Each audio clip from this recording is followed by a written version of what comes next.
مجھ سے ٹل جائے، تو بھی نہ جیسا میں چاہتا ہوں بلکہ جیسا تو چاہتا ہے ویسا ہی ہو۔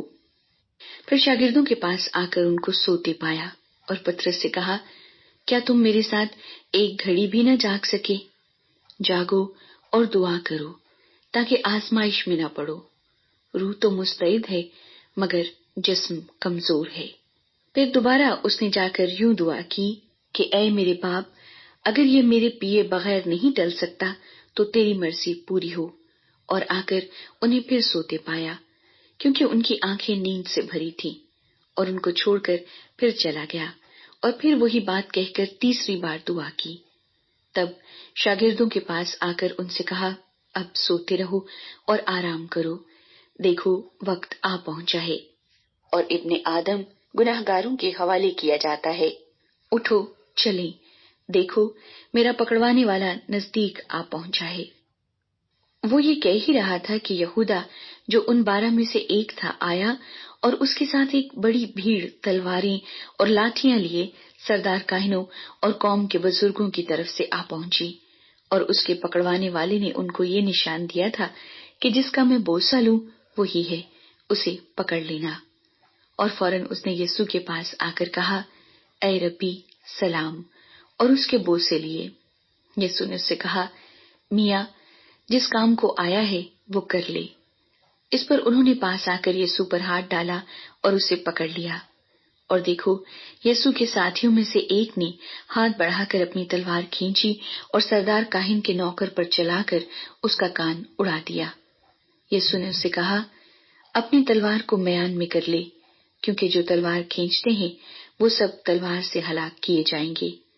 کیا تو نہیں سمجھتا کہ میں اپنے باپ سے منت کر سکتا ہوں اور وہ فرشتوں کے 12 تمن سے زیادہ میرے پاس اب ہی موجود کر دے گا، مگر وہ نوشتے کہ یوں ہی ہونا ضرور ہے کیوں کر پورے ہوں گے۔ اسی وقت یسوع نے بھیڑ سے کہا، کیا تم تلواریں اور لاٹھیاں لے کر مجھے ڈاکو کی طرح پکڑنے نکلے ہو؟ میں ہر روز ہیکل میں بیٹھ کر تعلیم دیتا تھا اور تم نے مجھے نہیں پکڑا، مگر یہ سب کچھ اس لیے ہوا ہے کہ نبیوں کے نوشتے پورے ہوں۔ اس پر سب شاگرد اسے چھوڑ کر بھاگ گئے۔ اور یسوع کے پکڑنے والے اس کو قیافہ نام سردار کاہن کے پاس لے گئے، جہاں فقیہ اور بزرگ جمع ہو گئے تھے، اور پطرس دور دور اس کے پیچھے پیچھے سردار کاہن کے دیوان خانے تک گیا، اور اندر جا کر پیادوں کے ساتھ نتیجہ دیکھنے کو بیٹھ گیا۔ اور سردار کاہن اور سب صدر عدالت والے یسوع کو مار ڈالنے کے لیے اس کے خلاف جھوٹی گواہی ڈھونڈنے لگے، مگر نہ پائی۔ گو بہت سے جھوٹے گواہ آئے، لیکن آخرکار 2 گواہوں نے آ کر کہا کہ اس نے کہا ہے، میں خدا کے مقدس کو ڈھا سکتا اور 3 دن میں اسے بنا سکتا ہوں۔ اور سردار کاہن نے کھڑے ہو کر اس سے کہا، تو جواب نہیں دیتا، یہ تیرے خلاف کیا گواہی دیتے ہیں؟ مگر یسوع خاموش ہی رہا۔ سردار کاہن نے اس سے کہا، میں تجھے زندہ خدا کی قسم دیتا ہوں کہ اگر تو خدا کا بیٹا مسیح ہے تو ہم سے کہہ دے۔ یسوع نے اس سے کہا، تو نے خود کہہ دیا، بلکہ میں تم سے کہتا ہوں کہ اس کے بعد تم ابن آدم کو قادر مطلق کی دہنی طرف بیٹھے اور آسمان کے بادلوں پر آتے دیکھو گے۔ اس پر سردار کاہن نے یہ کہہ کر اپنے کپڑے پھاڑے کہ اس نے کفر پکا ہے، اب ہم کو گواہوں کی کیا حاجت رہی؟ دیکھو تم نے ابھی یہ کفر سنا ہے، تمہاری کیا رائے ہے؟ انہوں نے جواب میں کہا، وہ قتل کے لائق ہے۔ اس پر انہوں نے اس کے منہ پر تھوکا اور اس کے مکے مارے، اور بعض نے تماچے مار کر کہا، اے مسیح ہمیں نبوت سے بتا کہ تجھے کس نے مارا؟ اور پطرس باہر صحن میں بیٹھا تھا کہ ایک لونڈی نے اس کے پاس آ کر کہا، تو بھی یسوع گلیلی کے ساتھ تھا؟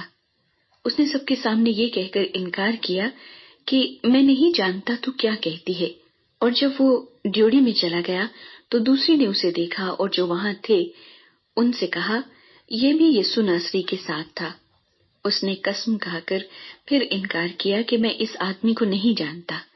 تھوڑی دیر کے بعد جو وہاں کھڑے تھے انہوں نے پطرس کے پاس آ کر کہا، بے شک تو بھی ان میں سے ہے، کیونکہ تیری بولی سے بھی ظاہر ہوتا ہے۔ اس پر وہ لعنت کرنے اور قسم کھانے لگا کہ میں اس آدمی کو نہیں جانتا، اور فی الفور مرغ نے بانگ دی۔ پطرس کو یسوع کی وہ بات یاد آئی جو اس نے کہی تھی کہ مرغ کے بانگ دینے سے پہلے تو 3 بار میرا انکار کرے گا، اور وہ باہر جا کر زار زار رویا۔